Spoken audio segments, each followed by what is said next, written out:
One of the surprise announcements from the recent Nintendo Direct was that of the Capcom beat-em-up bundle. This includes 7 of Capcom's arcade beat-em-ups from the 1990s in one package, and the 7 games are Final Fight, The King of Dragons, Captain Commando, Knights of the Round, Warriors of Fate, Armored Warriors, and Battle Circuit. So is this a chance for a new generation to experience some classic Capcom, or should these titles have stayed buried in the past? Let's find out.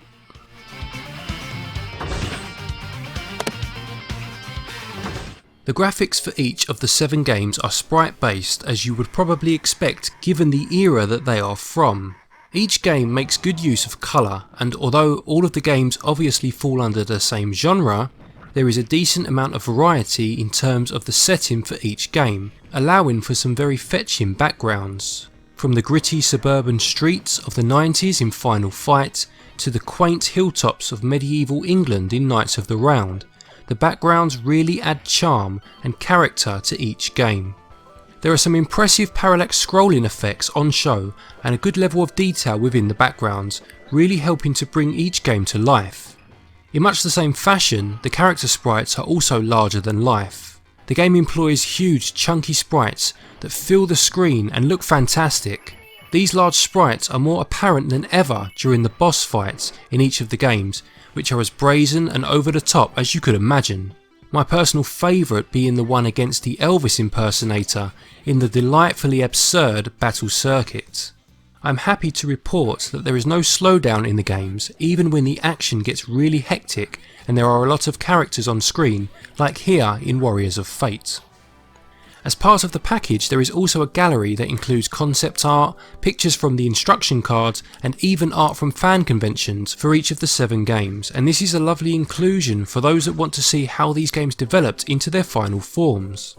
The audio also holds up very well to this day and fits well to each setting, whether that setting is feudal Japan or outer space.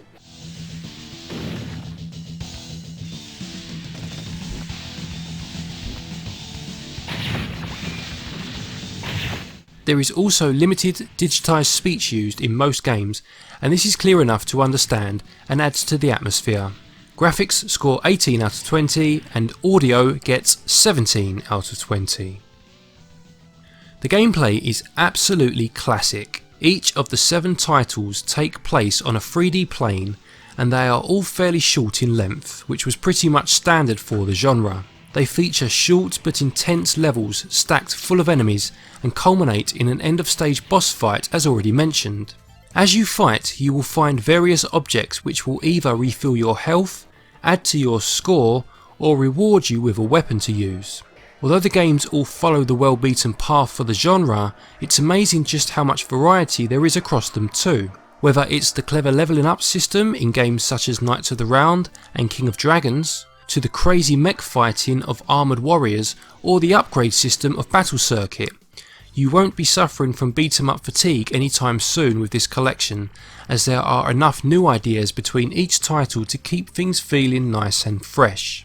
Each title ranges from being a 2 to 4 player game, and this collection includes both local and online multiplayer options.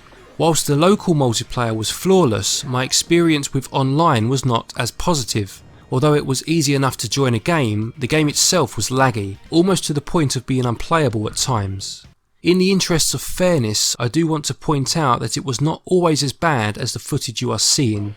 Other times when I was not capturing, it was better, but it was never quite good enough. Maybe Nintendo's paid online service will help with this, but in its current state, online certainly needs fixing. As well as the inclusion of online play, other more modern features include save states for each game, as well as a wealth of options that allow you to tweak the difficulty of the overall game, but also the inclining difficulty from one stage to the next. You can choose how many lives and continues to grant yourself, as well as how many points you need to earn an extra life. This effectively means that you can cater the gameplay experience to your skill level, making it as disgustingly easy or painstakingly difficult as you want.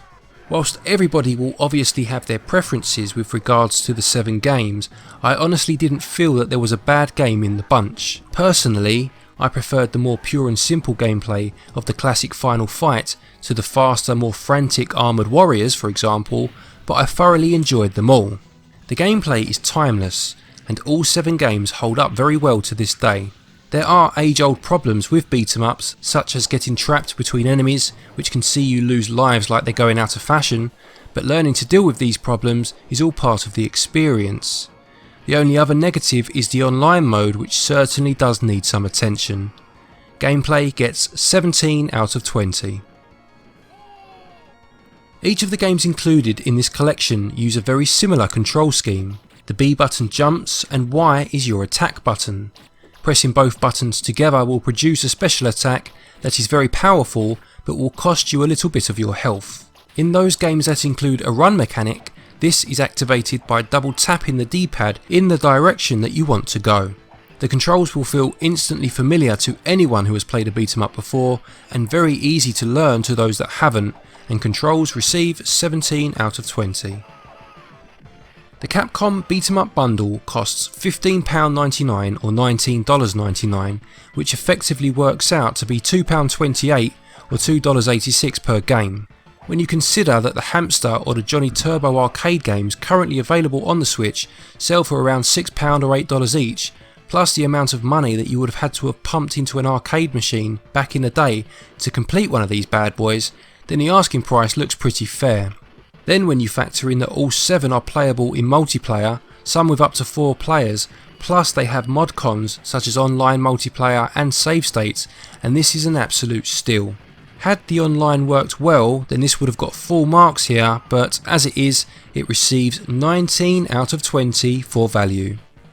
To conclude, the Capcom beat 'em up bundle is an absolutely essential purchase for anyone with even the slightest interest in the genre. It features 7 great games, which have all held up fantastically well to this day. Online play is a very welcome feature, but unfortunately isn't in any sort of real playable state just yet.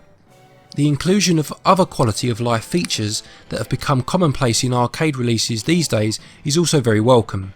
The 7 games differ enough in aesthetic, setting and gameplay mechanics to keep your interest, and playing through with a friend in local co-op is an absolute blast. Capcom beat 'em up bundle receives a Switchup score of 88%. Thank you everybody as always for watching. I hope you enjoyed this video. Please let me know which beat 'em ups would you like to see in a Capcom Volume 2, as I'm sure you will agree there's still quite a few they could have included. Please consider liking this video if you like what you've just watched, and consider subscribing to Switchup for all things Switch all the time.